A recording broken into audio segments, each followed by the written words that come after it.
कभी कहीं जाओ तो दादा फिर स्वप्न देखेंगे। तो दादा की बगिया बहुत विशाल है। कल हम श्याम भगवान को देख रहे थे, कितने प्रेम और उदारता से उनका रूप बन करके कार्य कर रहे हैं। मोना दीदी का भी देखा, कैसे सब लोग लगे पड़े हैं इस कार्य को करने में। सबसे बड़ी बात तो भी गुरु ने कैसे ये प्रेरणा दे दी है, आप जपें और नाम जपें। और सच ये है कि कब कब में, ये उनको सही कह रही है, पता नहीं चलता है, उनको ये भी नहीं पता होता, लेकिन कब कब में वो प्रकाश कर रहा है। हम सबके जीवन में ज्ञान का प्रकाश है अपने आप। नॉलेज, कहते हैं ज्ञान एक प्रकाश के रूप में अंदर आता है। और जब प्रकाश हो जाता है तो देखो अपना जीवन अपने आप में शुरू हो जाता है। सुबह होती रात को अपने आप सब शांत होता चला जाता है, और प्रकाश में चीजें अपने आप समझने आने लगती है, कार्य शुरू हो जाते हैं, लोगों को आने आना शुरू हो जाता है कार्य पर। तो ऐसे ही अंदर जो ज्ञान का प्रकाश हो रहा है, वो सब चीजों को सहज ठीक करता जाता है। आपकी मोह वाली वृत्तियों को शांत करता जाता है, इच्छा वाली बातों को मिटाता जाता है। तो ज्ञान आने लगा, गुरु का ज्ञान आने लगा, सत्संग समझ में आने लगा, और उससे एक प्रकाश आता है, एक रोशनी दिखाई देती है, एक उमंग रहती है। यहाँ आपको पता भी नहीं चलेगा कब कब में आपके अंदर बदलाव आ रहा है। तुझे हाथों से देते नहीं देखा और झोलियां भरी। ऐसे हमारे दादा की करामात है, ये सुंदर समझ है। इसमें बस खाली आकर के बैठ जा बस को प्यास। लेकिन हाँ, कल से मुझे एक संकल्प और आ रहा है, केवल दादा दादा करते नहीं रहना है हमको। दादा ने जो वचन बोले उसको एक एक को बहुत मनन करके समझ करके पहले अंडरस्टैंड करना है, फिर यथासंभव उसे आचरणों में उतारना है। क्योंकि ज्ञान जितना हम लोग अपने प्रैक्टिकल उतारेंगे अपने जीवन में, अभी कितनी भी दादा की जय कर लें और अपने मोह को ना जीतें, कितनी भी जय गुरु की कर लें, पर कारण आने पर लोभ हमारे मन में ऐसे भौंकने लगे, कारण आने पर अहंकार जब तक किसी से टकराव पैदा कर दे, दोष दिखाना शुरू कर दे, खराबियां देखना शुरू कर दे, तो खुद का ही तो मजा चला जाता है। और पता भी लगने लगा होगा मेरे ख्याल से, इतनी तो गुरु की समझ मिल जाती है अपने ही। तो ये सत्संग, और ये जाते हैं, ये नहीं समझना कि गुरु की कृपा से ऐसे, ये जो वचन गुरु ने दिए हैं, क्यों बोला हमारे यहाँ गुरु की कृपा क्या है, जो सेवक गुरु से मति ले। मति क्या है, ये वचन ही तो है, गुरु के वचनों पर चले। तो वचनों पर चलने के लिए हमको हमेशा उत्साह रहना चाहिए, लगन रहनी चाहिए, वचनों को और अच्छे से हम समझें। क्योंकि हम भी जानते हैं वचन इतने गुण हैं, केवल एक बार सुन लेने मात्र से नहीं समझ में आते हैं, बार बार श्रवण करने के बाद उनका प्रभाव आता है दिल में। ये तो शुरू शुरू में किसी को पहले दिन किसी को पूछो दुखदारू सुख रोग गया, उसे कुछ समझ में नहीं आया। दुखदारू सुख रोग गया, फिर वो कभी कभी सुनता रहेगा दुख दारू, दारू माने दवा, कि दुख हमारे जीवन में दारू यानी दवा की तरह हमारे जीवन को स्वस्थ करते हैं, और सुख तो जैसे और रोगी बना देते हैं। सुख आते हैं, अनुकूल परिस्थितियां आती हैं तो और हम परमात्मा से दूर हो जाते हैं, और परमात्मा की कृपा को महसूस करना बंद कर देते हैं। पर दुख में जब ज्ञान की समझ मिलती है तो वो हमारे लिए दारू का काम है। तो ऐसे ही बहुत से वचन है। अक्सर लोग उलझ जाते हैं, मनी इज यूजलेस, दादा ने क्यों बोला, कैसे बोला, जेट जो उधरता बिना पैसे के कैसे काम चलेगा, पैसे की तो जरूरत हर जगह है, ऐसी कौन सी बात है भाई, गुरु के लिए भी तो फिर आखिर कल प्रयाग कल में बैठे तो पैसे तो लगे ही होंगे। अब मनी यूजलेस का क्या मतलब है, तो दादा ने क्या मतलब समझाया, इसको समझो भी तो सही। उन्होंने हमारे चित्त में एक उदारता भरी, उमंग भरी, अंदर से एक समझ दी कि क्यों ना हम इसको यूज करके लैस करें, इसका उपयोग करें, सदुपयोग करें, इससे कोई ऐसा सुख बनाए अपने लिए। नहीं तो दिखने में यही आता है, बिना गुरु की समझ के, बिना ज्ञान की समझ में होते हुए भी आदमी जो है नाखुश है, परेशान है, उसे इसी व्यर्थ के डर लगा रहे हैं, कोई ले नहीं ले, कोई ऐसे नहीं कर दे, खराब ना हो जाए, ये ना चला जाए, ऐसे करता रहता है। और ज्ञान के बाद कैसे हम लोग समझ में आ जाते हैं, कैसे उसकी आसक्ति छूटती है, कैसे उसकी पकड़ छूटती है अंदर से, कैसे एक सर्व के हित में यूज करने में से मजा आने लगता है, खुशी देने में आनंद आने लगता है। भगवान ने इतनी प्रकृति की मौज दी है, उसमें ऐसे उसके शुक्राने करने में मजा आने लगता है। तो दादा के एक वचन को जब सुनते हैं ना, इसलिए वचनों से प्रीत, हमेशा गुरु के केवल आकार में नहीं अटके रहना चाहिए, हमको उसने वचन क्या बोले उसको समझना चाहिए। तो कल भी ये वचन कुछ लिख के मिले हैं सबको, पढ़ना है, हमको समझना है एक एक वचन को, और सुंदर तरीके से किसी ने निकाले हैं, खोजे हैं। बोले जिस प्रकार एक वैज्ञानिक अपने अनुसंधान के खोज के वक्त अपनी किसी तार्किक त्रुटि पर विजय पाकर सहसा उत्साहित होता है। आप देखो जो मेहनत करते हैं, रिसर्च करते हैं, खोज करते हैं, तो बड़ा बड़ा उनको प्रोसेस से गुजरना पड़ता है। कहते हैं एडिसन 100 बार फेल हुआ, 99 बार, 100वीं बार पास हुआ। हर बार उसे कुछ ना कुछ त्रुटि रह जाती थी। जब असफल होता था तो फिर उस पर विचार करता था, असफल होता था तो फिर देखता था। और उसकी माँ ने उसका कहते हैं बचपन से ही बहुत सहयोग रखा। कैसे जब हम लोगों ने पहले देखा एडिसन का तो लगा ऐसा कि कितनी महान थी उसकी माँ, क्योंकि एडिसन का बचपन से पढ़ाई में इतना मन नहीं लगता था। वो थोड़ा बहुत की दिमाग का था, छेड़छाड़ करना, जैसे करते रहना, मैकेनिकल माइंड था उसका, जैसे काम में लगा रहता था, ऐसे उठापटक करता रहता था। जैसे बच्चे को किसी को दो ना तो सारे अंजर पंजर निकाल के देगा, फिट कर रहे हैं उसको, ये करना उसको। तो वो भी ऐसा ही था, पढ़ने में इतना तेज नहीं था। तो स्कूल से अक्सर शिकायतें आती थी, और फिर थोड़ी सी शैतानी करने का भी स्वभाव हो, और पढ़ाई भी नहीं अच्छी तो डबल शिकायतें हो जाती है टीचर्स को। तो एक दिन तो बहुत स्ट्रिक्ट होकर के टीचर ने, उसकी मैडम, उसकी माँ को एक लेटर लिख दिया, कल से इस बच्चे को हमारे यहाँ नहीं भेज, ये हमारे विद्यालय में नहीं पढ़ेगा, इसको निकाल दिया गया। लेकिन कहते हैं उसकी माँ इतनी सेंसिबल थी, इतनी समझदार थी। छोटा था तो उसने पूछा माँ क्या लिखा है? बोले कोई बात नहीं बेटा, जो इसमें ये लिखा है कि ये विद्यालय, ये स्कूल तेरे योग्य नहीं है, अब तेरे को मैं पढ़ाऊंगी घर पर। जब अच्छा विद्यालय मिलेगा उसमें पढ़ाएंगे, ये स्कूल तेरे तेरे मतलब का नहीं। उसने उसका मनोबल नहीं टूटने दिया, और कहते हैं उसको खुद अकेले बैठ करके उसकी सारी पढ़ाई लिखाई की उसने खुद से घर पे बैठ करके जिम्मेदारी, प्यार दिया उसको, सही समझ दी, उसे पॉजिटिव बनाया। और वही एडिसन बाद में इतना होशियार होकर के उसने ये खोज की कि प्रकाश कैसे उत्पन्न करें, तो बल्ब कैसे बना दूं, इलेक्ट्रिसिटी क्या होती है। लगातार लगा रहता था वो अपने उस पाए में,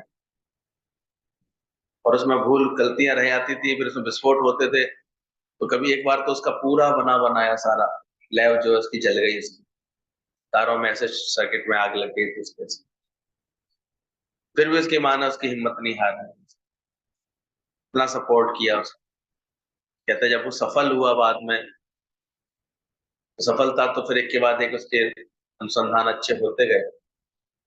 तब उसे एक बार बचपन का रखा हुआ वो लेटर स्कूल का, वो एक किताब में मिला। तब उसकी आंखों में आंसू आए कि उसमें तो लिखा हुआ था कि इसको स्कूल से निकाला जाता है।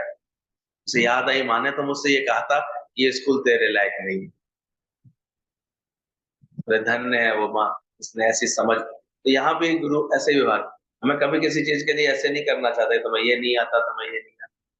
दादा हमेशा कहते थे यू कैन, कर सकते हो, what one man can do everyone can do. तो कभी भी ऐसे शब्दों का ना तो प्रयोग करो एक दूसरे के लिए, ना ऐसी भावना बनाओ। हर एक कोई धीरे चढ़ेगा, आगे पीछे चढ़ेगा, लेकिन हर एक कोई अपने मन के ऊपर ये ज्ञान की चढ़ाई कर सकता है। क्योंकि यहाँ बाहर के भटकना तो है नहीं, भीतर ही तो आना। भीतर है सखा तेरा सखा मन लगाते, अंतःकरण में ज्ञान की। तो दादा के वचनों से हमेशा उत्साह में रहना, बिल्कुल उसी तरह जैसे साधक भी साधना काल में हर बार अहंकार पर विजय पाकर कैसे हो जाता है, साहस और आत्मविश्वास से भरा। तो अनुसंधान करने वाला वैज्ञानिक भी अपनी त्रुटि पर विजय पाकर के उत्साहित होता है, तो वो हिम्मत नहीं हारता। दादा ने वचन दिया है इस प्रकार, इस ज्ञान की साधना में भी जितनी जितनी बार तुम्हें अपने अहंकार को पता कर पा चले तो मैं और उसको मिटा पाऊं, उतने उत्साहित और होकर के चल,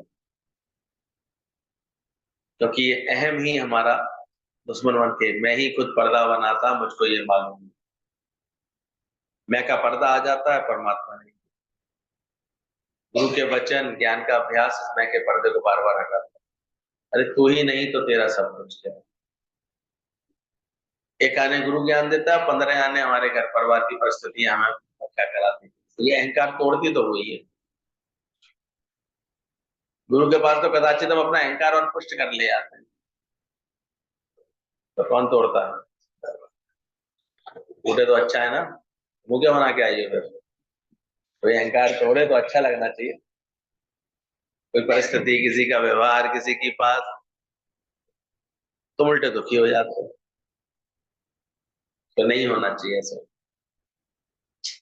जिस प्रकार पर्दे पर प्रदर्शित अग्नि व समुद्र का दृश्य उसे प्रभावित नहीं करता, थोड़ा इसमें स्प्रिंट है, इसको ठीक कर लेना सब लोग, जो भी जहां सुन रहे हैं इसको ठीक कर लेना। प्रमाणित नहीं है, किसी ने भली प्रकार नहीं देखा, प्रभावित नहीं करता, उसी तरह आत्मा जगत में घट रही घटनाओं से निर्लेप न्यारी है। अनेक बार ये बात चली है, ये पॉइंट तो लगभग सबको समझ में आना चाहिए। पिक्चर हॉल में जो पर्दे पर आग का सीन देखो, या खूब लहलाते हुए समुद्र का सीन देखो, तो क्या कभी उससे पर्दा जलता है? क्या कभी वो गीला होता है? तो ऐसा तुम्हारा स्वरूप है। दादा ने ऐसा बार बार तुम्हारे स्वरूप की महिमा की है, स्वरूप को बताया। और एक दादा ही थे ऐसे संत जो केवल एक ही उनका मकसद, जो भी मेरे पास आया है मैं उसका देह अध्यास भुला दूं, उसको आत्मा भक्ति करा दूं, जी भाव उसका हट जाए। इसीलिए उनके ज्ञान में एक ऐसी तासीर है, जो भी आया बिक गया मोहन तेरे दरबार। और जैसे थोड़ा भी हमारा देह अध्यास मिटने लगता है, उनको देखो राहत आने लगती, शांति मिलने लगती। ये दादा की बड़ी शुक्राना, उन्होंने ज्ञान को ऐसे प्रकट किया, ऐसे ब्रह्मा बन के खोज की, कहते विश्वामित्र बन के ऐसी तपस्या की सालों की, फिर उसको प्रकट करके हम लोगों को दिया। और ये गुरु के ही संकल्प का, गुरु के ही उसका प्रभाव होता है, तो ज्ञान इतना ऐसे प्रभाव छोड़ता है हम लोगों को, ऐसे अंदर से असर करता है।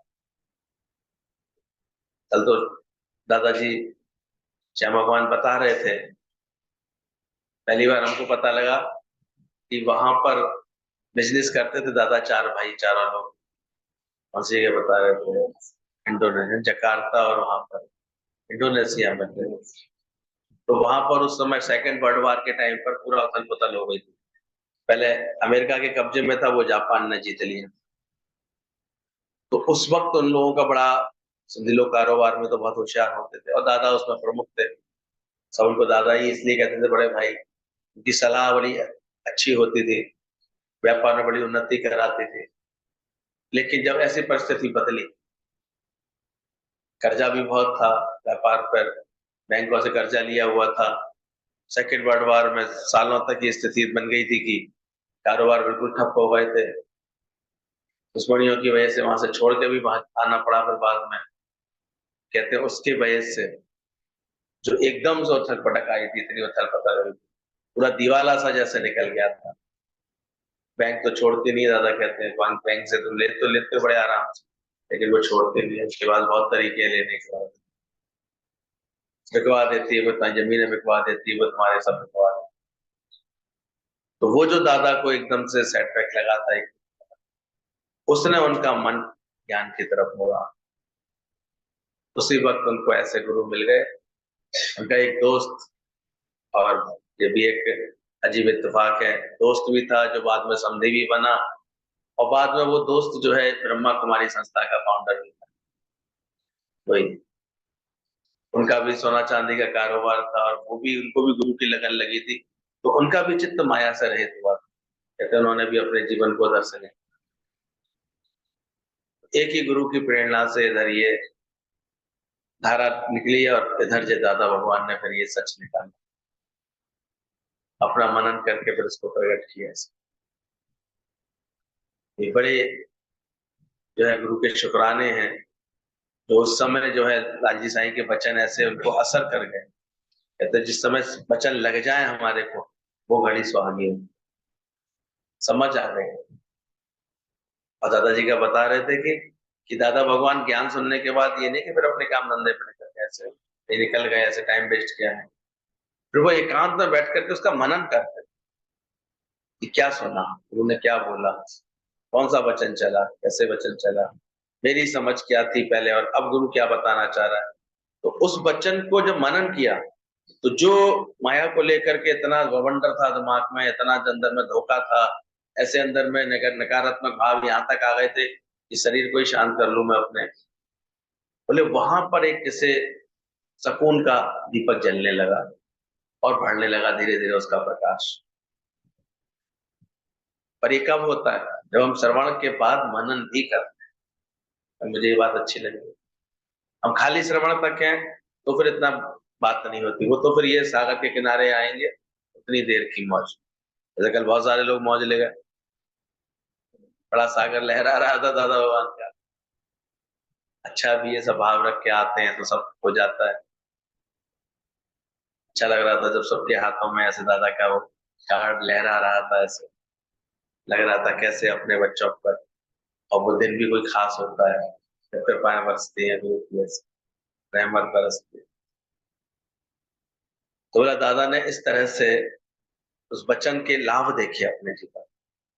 बोले मेरे अंदर का दुख तो ऐसे मिट रहा है, चिंता मेरी मिट रही है कि गुरु के वचन मनन करते थे तो ईश्वर का विश्वास बढ़ता था, परमात्मा की लगन बढ़ती थी, सत्य समझ में आता था कि क्या है दुनिया का नजारा, ढेर वाला सत्य समझ में आया था, माया सब विनाशी है, सब छूटने वाला है सब। जो सत्य सुनते हैं शुरू शुरू में तो बड़ा ही अंदर से प्रभाव होता है। पर दादा ने से यहीं तक नहीं छोड़ा, भले गुरु का संग भरे बाहर से छूट भी गया साल भर के अंदर, पर दादा ने इसकी खोज करते रहे, मनन करते रहे, शास्त्रों से निचोड़ निकालते रहे। और हम लोगों को इतने शानदार ये सारे वचन भी खोज खोज और अपनी होशियारी चाहिए होती है, आपको टेक्निकल है, एक बटन भी दबने से भूल जाए तो सारा अधूरा रहे। टेक्नोलॉजी कहाँ से कहाँ आजकल देखा तो टेक्नोलॉजी से कितनी गड़बड़ें भी हो रही है। आदमी के बिल्कुल बोल रहा है पर वो जो बोल नहीं रहा है वो चीज दिखा देते हैं तो हाईटेक करके, एआई का प्रयोग करके कैसे जो है उसके अंदर के विचार कुछ हैं और वो चीज आजकल कितना चल रहा है चुनाव के चक्कर में फेक वीडियो बना बना करके लोग दिखा देते हैं। इसलिए अपना पुराना वाला सिस्टम ठीक है कि सामने आ तो कर्जा कर या लोग का कर्जा करने का, इसलिए ज्यादा हमने बचाया है। कभी भी फालतू की कीर्ति, फालतू की कामनी कंचन कीर्ति से अपने को बचाना, कभी इस पर नहीं उठाना, और जहां भी बैठो अपने ज्ञान का ही अभ्यास करो। अच्छे से समझो इस बात को। परमात्मा आकाशवत है, आकाश में नहीं। पहले समझते थे भगवान कहाँ है, ऊपर वाला, ऊपर देखने लगते थे हर बात में, कभी और किसी को तो चल नहीं रहा, डाल दो ऊपर वाले पे, ऐसा नहीं करते। पर ये नहीं जानते थे वो आकाश में नहीं कहीं बैठा, पर वो क्या है, आकाशवत यानी विशाल।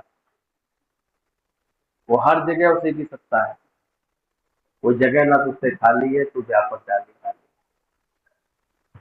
उसकी व्यापकता को जैसे जानेंगे परमात्मा की, तो हमको ऐसे महसूस होगा कि परमात्मा ये आकाशवत है, प्रकाश स्वरूप है, असीम है, कोई सीमा से नहीं बंधा हुआ, निर्लेप नहीं आ रहा है। तो परमात्मा आकाशवत है पर आकाश में नहीं। सदगुरु की कृपा, रोज का सत्संग हमारे मन को इतना बलशाली बना देता है कि शरीर कार्यरत होते हुए भी मन निर्विचार रहता है। और जब मन पूरी तरह से स्थिर हो जाता है तो वो ब्रह्म स्वरूप हो जाता है। स्थिर मन ब्रह्म, अस्थिर मन संसार।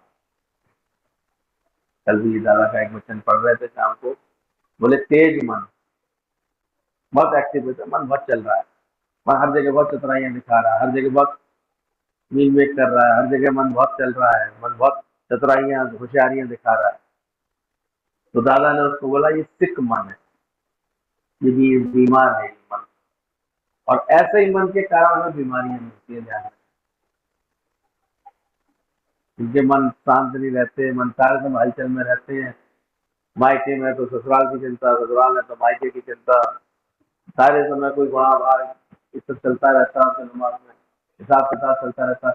तो ऐसे मन को क्या बोला, सिख मन बोला। और दुनिया में लोग इस तेज मन को बड़ा अच्छा समझने लगते हैं। सत्संग में ही तो इसकी सही प्रैक्टिस होती है। मन की तेजी, मन का ऐसा स्वभाव, हर समय किसी के स्वभाव संस्कार में उलझे रहना, किसी की चर्चा में उलझे रहना, किसी के ऊंच नीच में उलझे, ऐसे करते हैं। मन चला रहा है, बैठे बैठे मन चल रहा है। तो सत्संग की समझ मिल जाती है तो धीरा जाता है, स्थिरता आती है, शांत करने का मन करता है।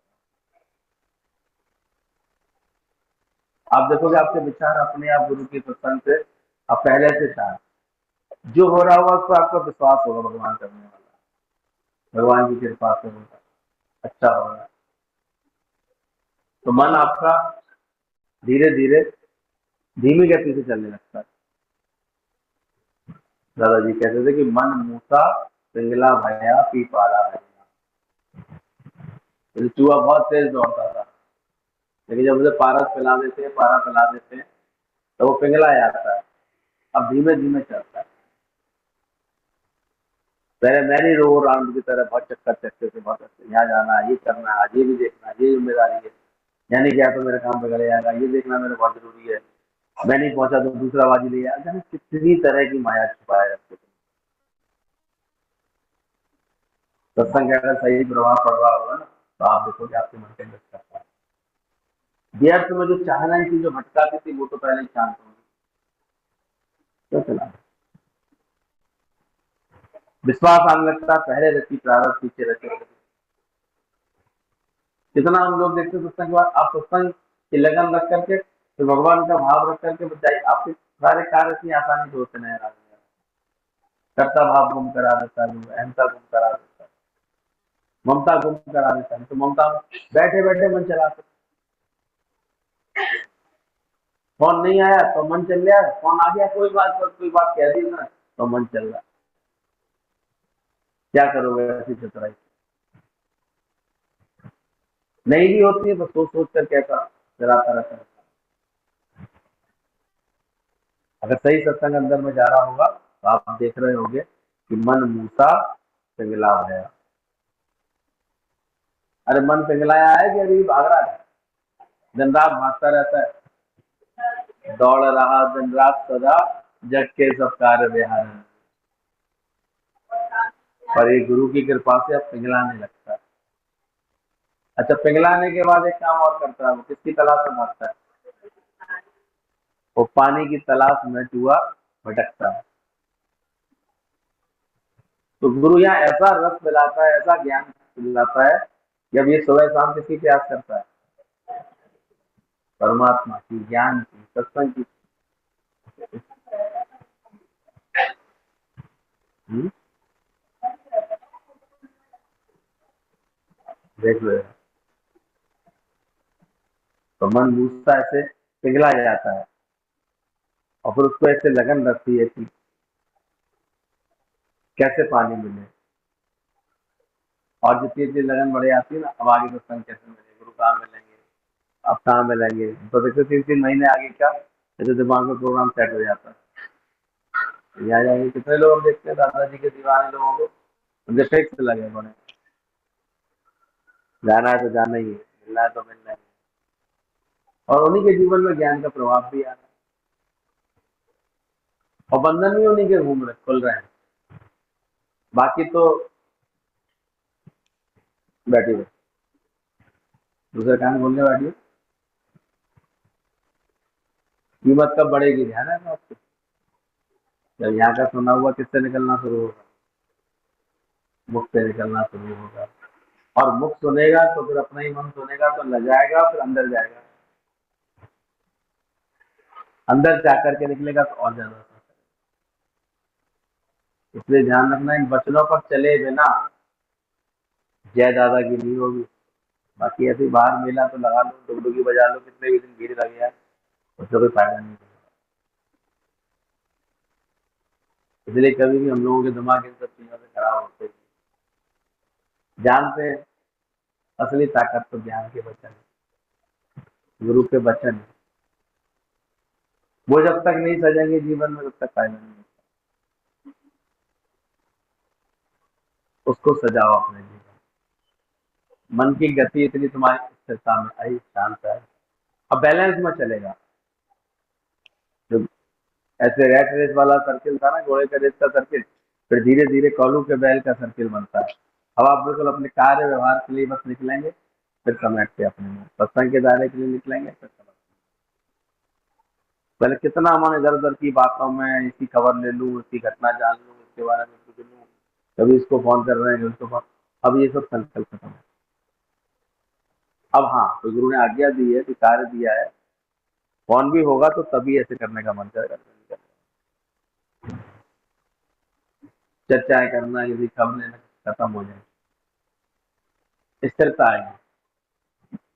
शुरू में जरूर गुरु ये देता है, रस देता है कि चल सबसे सत्संग की बात करो सर, लेकिन धीरे धीरे हम देखते हैं इसकी भी रुचि खत्म हो जाए, वो खत्म हो जाता है, सब अपना आप दिखाई देता है। फिर तो एक दिन स्थिति ये आ जाती है, लोग अपने आप तुम्हारे पास से केवल ज्ञान के लिए ही आना सीख जाते, शुरू हो जाते हैं। आप बैठेंगे कहीं पर तो कौन सी चर्चा करेंगे? कोई ज्ञान की बात करेंगे, गुरु की बात। हर जगह आपका वो जो पानी में ढूंढ लिया। और तीसरी स्टेज बताई मन की, मन जब स्थिर हो जाएगा, स्थिर, तो तेज भागने वाला और एक धीमी गति से चलने वाला, फिर एक स्थिर। उस स्थिर मन को क्या बोला? वही भ्रम रूप है। स्थिर मन भ्रम, अस्थिर मन संसार। अभी तो बहुत भाग रहा है। कोशिश करो, उसको स्थिर करो, उसको इतना हरि नाम का पारा कराओ, ऐसे सत्य से प्रीत कराओ। हम जितने सच में जो ठीक से गुरु से प्रेम करके ये ज्ञान के वचन का अभ्यास करता, एक दिन उसको अंदर से आवाज आती, क्या जानना, देख करके भी क्या देखना, सुन करके भी क्या सुनना। अपने आप ज्ञान वैराग्य सहज आता है जीवन में, कुछ करना नहीं पड़ता। तो रोज ये पक्का करना, सदगुरु की कृपा और रोज का सत्संग हमारे मन को बलशाली बना रहा है।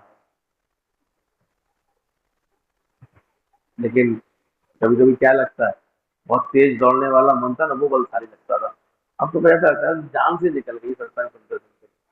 अब कहीं जाने का मन ही नहीं करता, कुछ करने का मन ही नहीं करता। शुरू में ये फीलिंग आती है, पर आपको पता नहीं यही आपके मन की शक्ति है। जितना स्थिर हो जाएगा ये मन, स्थिर हो जाएगा, उतना ही ये ब्रह्म स्वरूप, उतना ही आपके अंदर से, इसका मन जितना स्थिर होता ना, उसके अंदर से ज्ञान की बात उतनी स्थिरता से निकलती, उतना ही असर होता है फिर किसी के ऊपर। आज गुरुजनों की वाणी चलती है, क्यों इतना असर दिखता है उसमें? स्थिर मन से निकल रही बात। वहां कहीं कोई उठापटक नहीं, कोई बातें नहीं, बिसर गई सब साथ पर आई, शांत है। अच्छा लग रहा था, अनुभव सुना रहे थे, लेकिन अभी अनुभव की क्वालिटी में बहुत बदलाव आ रहा है, और इसमें लगे रहना। अभी ऐसा अनुभव निकले जो ज्ञान के अनुभव से भरा हुआ है, सिर्फ उससे लोगों को ज्ञान का प्रकाश मिले तुम्हारे अनुभव से। शुक्राने करना सीख रहे हैं अनुभव से, भी अच्छी बात है, ठीक है, लेकिन और ऐसा वो अपने आप जीवन बोलता है। हम पुराने लोगों के संग कभी बैठते थे गुरु जी का, तो अलग ही दिखता था, अलग शांति वाला जीवन, अलग स्थिरता वाला जीवन, अलग जैसे कोई रह ही नहीं आता। अभी तो नबी जवान में जैसे कोई मौका मिला, आपस में एक दूसरे से देश देहात की बात कर ही लेते हैं, जी बाप की बातें कर ही लेते हैं। फिर निकलेंगे नहीं, ठीक से स्थिर हो जाएगा, लगेगा ही नहीं कि कुछ होगा। एक आंटी के पास गुरुजी के साथ गए थे, तो वो बिल्कुल बिस्तर पर थी, पुरानी सत्संगी थी, गुरुजी बहुत प्यार करते थे, बिल्कुल जैसे गोपी आंटी का थे बिल्कुल ऐसे थे। लेकिन मजाल है क्या, ऐसी निश्चय से उनकी बातें हो रही थी, आपस में निकल रही थी, हर बात ऐसे परमात्मा के विश्वास से भरी हुई, पूरे निश्चय से भरी हुई। कहीं कोई दर्शन आंटी की मम्मी थी, शुरू से उन्होंने गुरु से प्यार किया था, तो ऐसा उन्होंने अपना, कुछ लोग इतनी जल्दी उसको रिफ्लेक्ट करते, चढ़ी हुई बात है, ज्ञान से भरी हुई बात है, भरपूरता से भरी हुई बात, हालात शरीर पर चाहे कैसी हो, युक्तियां इतनी अच्छी कर ली कि उन्होंने हर चीज अपने घर का पलंग के आसपास ही तय कर ली, इतनी मुश्किल से उठ पाती थी बिस्तर से लेकर, परेशान से करता है, रबड़ की गुड़िया है, वो कैसे नाचते, एक अपनी चाल को लेकर परेशान, चल नहीं पाता हूँ, ये नहीं कर पाता हूँ, और वो कहते थे रबड़ की गुड़िया कैसे नाच रहे, सोच का फर्क। ज्ञान से देखो तुम्हारे अंदर में कौन से विचार है। दादा तो हर वक्त ये कहते थे, enjoy myself not the party, हर वक्त एंजॉयमेंट में स्थिर है, शांत है, शिकायत तो नहीं आ रही किसी बात की, तो खुंदक तो नहीं बनी पड़े अंदर में, हिलाट तो नहीं बनी पड़े। अरे तुम गुरु के बच्चे, दादा के बच्चे, हमेशा एक रौनक रहनी चाहिए तुम्हारे साथ, सच्चिदानंद स्वरूप है तुम्हारा, प्रेम स्वरूप है तुम्हारा, मुक्त स्वरूप है, लग जाओ खोज में। कैसी भी सेवा करने के बाद वो बड़े आनंद में रहता है, ज्ञानी का जीवन, तो क्योंकि उसका मन स्थिर हो जाता है, तो गुरु मन को इतना स्थिर कर देता है।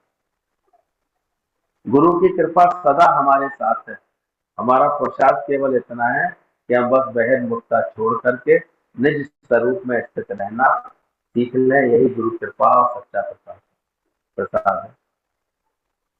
हमें बस वहन मुक्ता छोड़ करके निज स्वरूप में स्थित रहना, वो अपने घर में जरूर आता है, इसका आनंद लेना शुरू कर। जब अपने ही अंदर खुदाई है तो काव्य में समझा,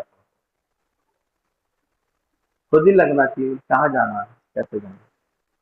दादा के पास कल पढ़ रहे तो मोमडन नहीं आता था हल्द्वानी में उनकी सेव करने के लिए, उसको भी इतना प्यार हो गया था, जब तक दादा के मुख से एक वचन नहीं सुन लेता था नहीं जाता था, कहता था आज दादा नहीं आ पाएंगे, बोले कोई बात नहीं, जब आएंगे बाहर निकल के तब मैं सुनते हैं। कोई और प्रेमी कहता था हम सुनाते तो मैं की बात, बोले अरे छोड़ो, जो गोली निकलती है बंदूक से उसी में मजा होता है, मौत तो उसी से होती है। इतना दादा का भी। और दादा कई बार उसकी दुकान पर गए तो बिल्कुल निश्चय का भजन गा रहा था मोहम्मद साहब, जब अपने ही घर में खुदाई, ऐसे भजन गा रहा, निश्चय जब इसको पक्का हो, गिलगिलापन, अपने को छोटा मानना, अपने को कमजोर मानना, स्त्री मानना, पुरुष मानना, ये सब चीजें जब फीलिंग हटती चली जाए, मैं आप ब्रह्मानंद मैनू वेद जाऊंगा, तम दृष्टि करके देखो प्यारा नजर, कहाँ ढूंढना, कहाँ किसमें, बड़ी चतुराइयां क्यों कर दिखा रहे हो,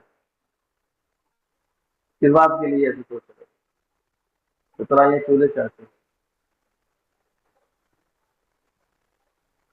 और एक एक अपना आनंद खुद बनाना जब सीख लेता है तब सीखेगा, नहीं सीखता है तो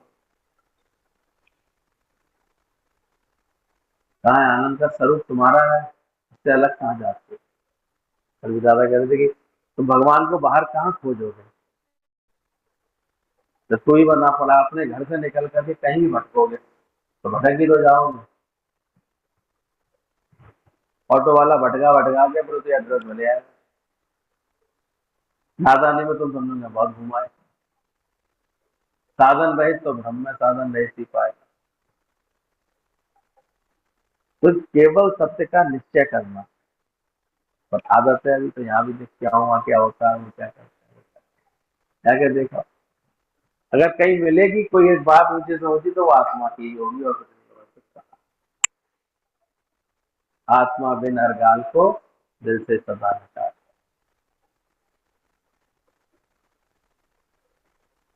हम कल देख ही रहे थे, आप ही उनका सत्कार कर रहा था, कुछ कर रहा था कुछ। उनकी मेहमान जो सत्संग से जुड़े हैं उनके पास सब आज फिर घुस गए सब उसके हमने। कल कैमरे वाले सब निकल के सामने आ गए। आज फिर अपने अपने घरों में आके बैठ गए चुपचाप, फिर वहां बैठे होंगे ग्वालियर वाले, आगरा वाले, फुलकाबाद, सब कल मिल के आ गए तो पता थोड़ा सा अलग से अपनी औकात तो उतनी रोज का ज्यादा। पर हर जगह गुरु का कैसे प्यार मिलता है और प्रेम किससे करना कि वचनों, गुरु वचनों को रखना, एक एक वचनों में गहरा रहा और जिसने जानी है महिमा गुरु की सच। अच्छा लग रहा था, अंदर से भाव आ रहा था कि ये सारा शुक्राना जो गुरु हमारे जीवन में ये शुक्राना सब डाल दिया और शिकायतें हट रही है चीजों के प्रति, लोगों के व्यवहार के प्रति, लोगों की बातों के प्रति, परिस्थितियों के प्रति, अपने प्रति, अपने शरीर के प्रति, ये प्रकृति के प्रति जो जो शिकायतें थी, शिकायती भाव हट गए। अब क्या रह गया है कि संगत क्यों खुश थी कर, क्यों नाचते हैं, क्यों खुश रहते हैं। जब भी शिकायत पैदा करो फिर किसी को नाचते हुए फर्क हो जाएगा ना। शुक्रानों में रहते हो हर वक्त।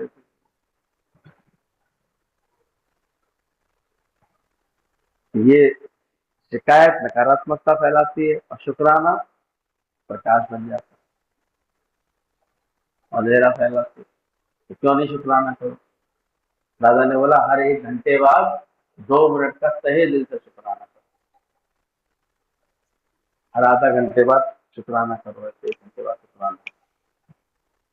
चिड़िया भी दाना खाती है फिर क्या करती है, शुक्राना करती है। भी जड़ चेतन जहां रखा है भगवान ने, प्रभु तेरा लक्ष्य अभी जिंदा बैठी हूँ, इसका भी शुक्राना। सुन पा रही हूँ, इसका भी शुक्राना। तभी दादा ने बोला एक आंख फूटे तो दूसरी आंख का भी। सुना क्या वो से अंटे की गोली लगी उसकी आंख में। तब उसे दादा का वचन लगा दे शुक्राना करो।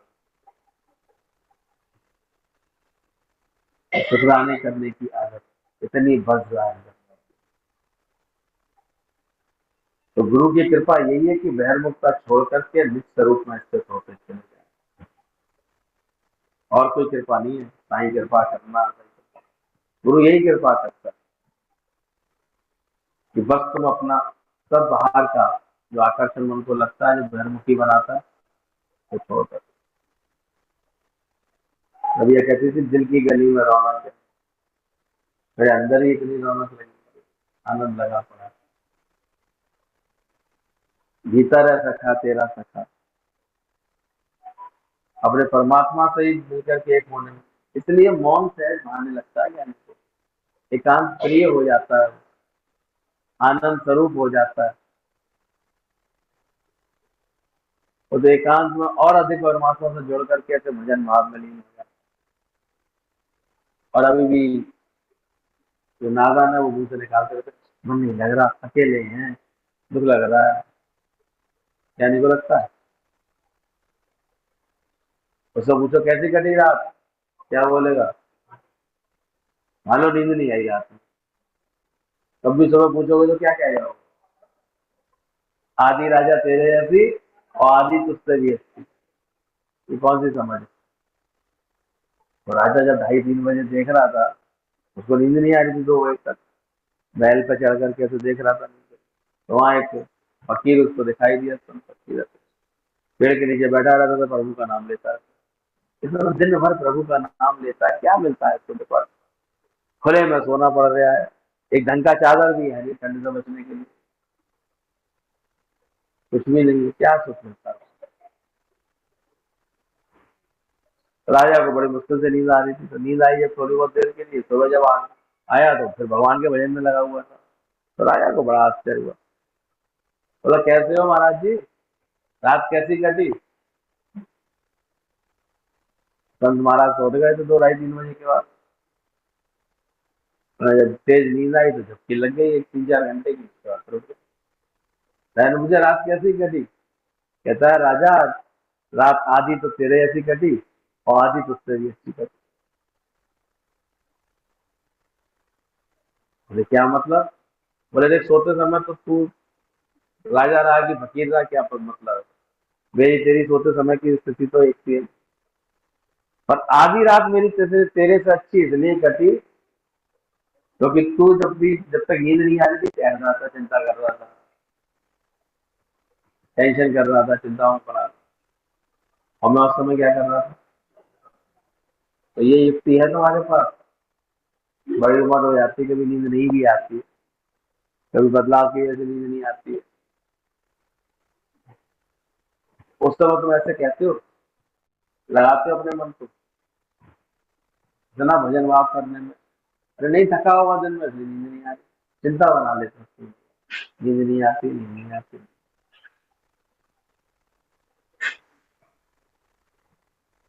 मैं गोली याद कर ली, एल्ट्रॉक्स खिला दो, लेकिन भजन खिला दो ना 2 4, गुरु की वाणी खिला दो। तो ध्यान रखना, गुरु कृपा स्थिर होना निस्वरूप में, यही सच्ची कृपा है। आत्म साक्षात्कार ही मनुष्य का सर्वोपरि कर्तव्य है, क्योंकि स्वयं को जानने के बाद कुछ भी जानना शेष नहीं रहता।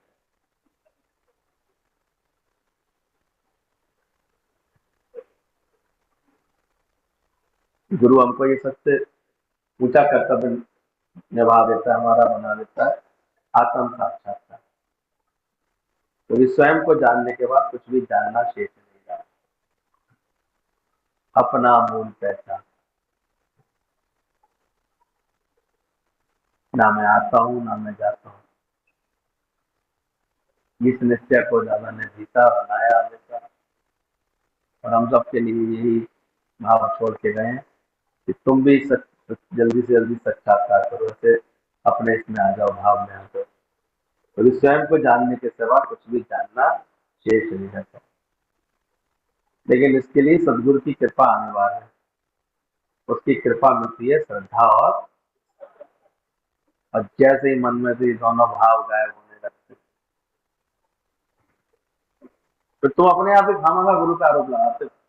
अपनी तो श्रद्धा देखते नहीं, अपने विश्वास को देखेंगे नहीं, कैसे कैसे कृपा मिले। श्रद्धावानम लगते हैं। कभी गुरु परीक्षा लेता है, कोई बात चेक करता है, बिना परीक्षा लिए दे देगा क्या? बोला सर्टिफिकेट दे देगा? गुरु जी को भी हम देखते थे कितना कितना ऐसे एक एक बात के लिए परीक्षा लेते। अभी दादाजी की परीक्षाओं वाला तो वो हमने खोला ही नहीं करता, तो वो परीक्षा लेने पे आते थे। तो कहते बिना परीक्षा कैसे सर्टिफिकेट दे दूंगा? तुम्हारा अहंकार कितना मिटा है चेक तो करो, तुम्हारी ममता कितनी मिटी है चेक तो करो। ऐसा भागता है इंसान, ऐसा परेशान होता है, ममता जब गुरु कटवाता है तो परेशान होता है। अपनी मर्जी से घंटे 2 घंटे सत्संग में आना और कभी गुरु बैठा ले, परीक्षा का वो बीमारी में हो।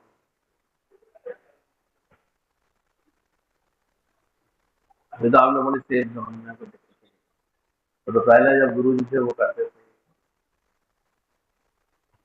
वो ममता कटाते थे, इसलिए बड़े आराम दिया, बैठे बैठे ममता वाला का चिंतन करते रहते, अपने लग गए उसका चिंतन कर रही बैठे बैठे। कौन चल रहा था?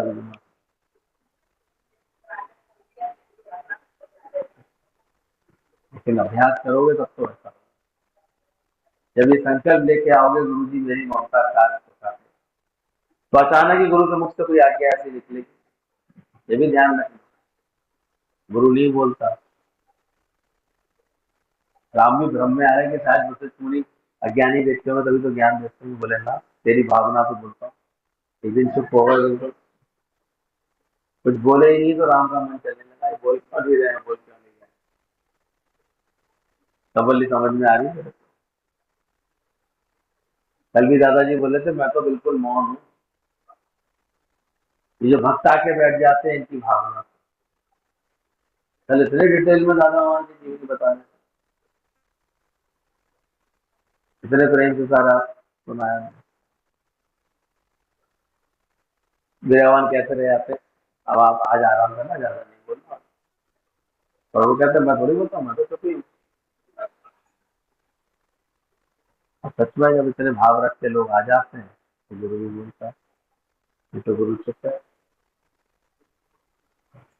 इतना हम अपने अंदर में भाव रखते हैं, प्रेम रखते हैं, तो बोलता है। तो उसकी कृपा किससे चलती, कैसे मिलती है? श्रद्धा और विश्वास। अज्ञानता बस हम गुरु को सदैव दृष्टि से देखते हैं, पर वो मेरे तन के अंदर मेरी आत्मा है, इस ज्ञान की दृष्टि से देखना चाहिए। सदगुरु मेरी आत्मा असिक सदगुरु की है, पर वो मेरे तन में मेरी आत्मा है। अगर इस सच को पहचानो तो अपनी अंतर्मुखता में आकर के इसे हासिल करो, तब तुम्हारे हृदय की तार उससे निरंतर जुड़ी रहेगी। जब गुरु मेरी अपनी गुण आत्मा है तो गुरु कृपा सदा ही मेरे अंतर है। फिर मांगना नहीं पड़ेगा, उससे अंतर महसूस नहीं है। गुरु तेरी आत्मा, सदगुरु मेरी आत्मा। तो हमारे भावों से संकल्प से सारा खेल चलता है। हम ऐसे भाव लेके आते हैं जो ममता कटा दूं, आसक्ति मिटा दूं, तो देखो आपको अपनी उन्नति होती दिखाई देगी। जब ऐसे भावों के साथ नहीं बैठोगे, गुरु तो तुम्हारी आत्म स्वरूप है, तुम्हारे अंदर ही रहता है। इस सच को पहचानो, अपनी अंतर्मुखता में जाकर के उसे हासिल करो। जब तुम्हारे हृदय की तार उससे निरंतर जुड़ी रहेगी, तो क्या तुम्हारी कोई बात गुरु से छुपी रहेगी? सरलता वाला, प्रेम वाला, भाव भक्ति वाला तो ऑटोमेटिक गुरु के सामने जाएगा नहीं कि वो अपनी सारी बात, सारे जो ख्याल, सारे मन में कोई अगर भेदभाव पर तब बता देगा, साफ हो जाएगा सब। और गुरु की वाणी ऐसा उसका अभ्यास करा देगी, उसके अंदर कुछ नहीं बचेगा, कुछ बचा ही नहीं। मेरा सब जल जाए तो ऐसी याद करा। अभी तो बहुत माया रखे बैठी, आगे नहीं लगा रही बूढ़ी, क्योंकि हम यहाँ ज्ञान के लिए थोड़ी आए, व्यर्थ की आप राहत मिली, हमारे हमारा ये काम तो बन जाएगा। अरे अपने देख नहीं रहे माया के लिए, तो पहले ही बता दिया गुरु ने, तब तुझको छोड़ कर देंगे, नाता ही तोड़ कर देंगे, फिर भी परेशान होते हैं। रहेंगी वो साथ रहेंगी आपका, तो तुम जाने में से चलेंगी। इतना ज्ञान सुनने के बाद भी समझती नहीं है, सुनती नहीं है, मानती नहीं, ऐसे भाव के साथ पंड नहीं छोड़ते। कभी मस्ती नहीं चलती, कोई गा ही नहीं पाते, मैं जीते जी जगते मर गए, आनंद कैसे आया? यार होगा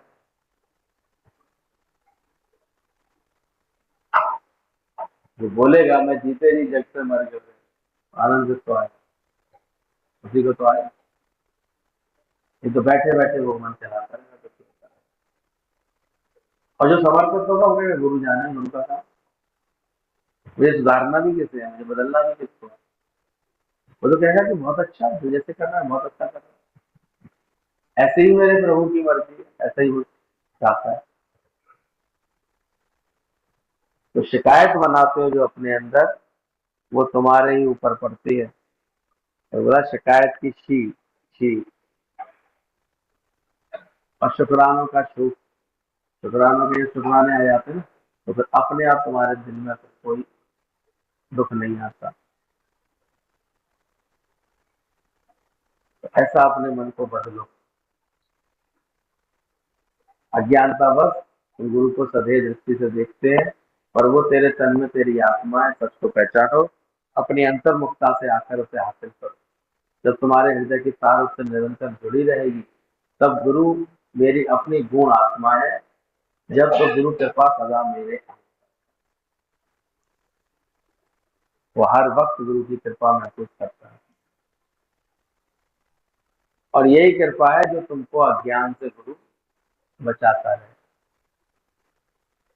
मेरा मन ना करे मुझे तंग, मन की अशुद्धियां निकलती रहे, अज्ञान निकलता रहे, इतना बोल्ड होकर के ज्ञान का अपनाना। क्या इरादा है? अज्ञान के भ्रम के कारण सतगुरु को देह जानते हैं, पर वो वास्तव में निराकार शक्ति है। वो आत्मा की राह दिखाने के लिए साकार होकर प्रकट हुआ। उसका वास सर्व के भीतर है। कल तो बिल्कुल ही सिद्ध कर रहे थे दादा। अज्ञान के कारण लोग देह देखते जाते हैं, लेकिन इनको सही समझ मिल जाएगी ना, वो कहेंगे हमें ज्यादा नहीं देखे, कह सकते हैं। वो प्रकट करते हैं दादा, राम करे ऐसा हो जाए, दादा घट में करो। और घट में किस रूप में प्रकट होंगे? याद कि घट में क्या होगा, किस रूप में दादा प्रकट होंगे? विचार किया करो। ज्ञान की सुंदरता में ऐसा वैकुंठ बनेगा अंदर में, कोई कुंठा नहीं रहेगी, कोई बात नहीं। दिन भर उसका शरीर कैसी भी सेवा में हो, उसको अगले पल याद नहीं कि क्या हो रहा है। मतलब अभिमानी नहीं है उसको इस बात का कि मैं कुछ करता हूं। उसको तेरे कर्म का ना भाना, और शुक्राना मुस्कुराना तो हर वक्त उसकी प्रकृति में सजा है।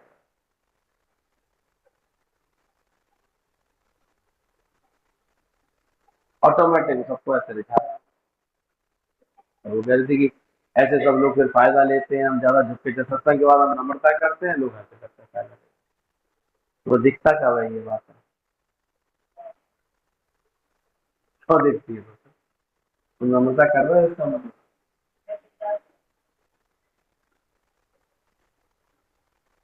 जब अंदर ही प्रेम ही होगा तो कैसा भी कोई होगा तो उसको प्रेम कर नहीं पाओगे, नम्रता करके प्रेम करके नहीं पाओगे।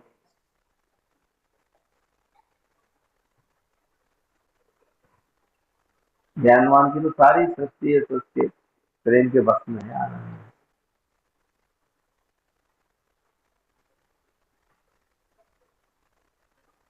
तो मन को ऐसा बना लो, अज्ञान के भ्रम में सदगुरु को दे जानते थे, पर वो वास्तव में निराकार शक्ति है। इसलिए वो आती है, जाती नहीं है, वो सदैव रहती है। और हम लोगों पर जो कृपा होती दादा की, उसको उससे महसूस करें, शुक्राने करें। एड्रेस मिल ही गया है कल सबको। कौन सा एड्रेस मिला है? दादाजी कहाँ रहते हैं? हाँ, पूरा एड्रेस बताओ। मगनमल बोल रहे हैं? शरणागत बिल्डिंग, प्रेम नगर, बेगमपुर। और कहीं तो नहीं ढूंढेंगे दादा को? कहाँ मिलेगा ये एड्रेस? जब अपने हृदय को क्या बना लोगे? बेगमपुर बना लोगे, यानी कोई गम नहीं रहेगा। नम्रता वाला तुम्हारा स्वभाव बन जाएगा। संतोष बिल्डिंग में मिल जाएगा। कौन सी बिल्डिंग थी? शरणागति बिल्डिंग है। नम्रता की गली और शरणागत बिल्डिंग, ये लक्षण जब हो जाएंगे पूरे तो प्रकट हो। क्योंकि सुख तो इसी से मिलने वाला है और नहीं। बरसा दादा क्या बता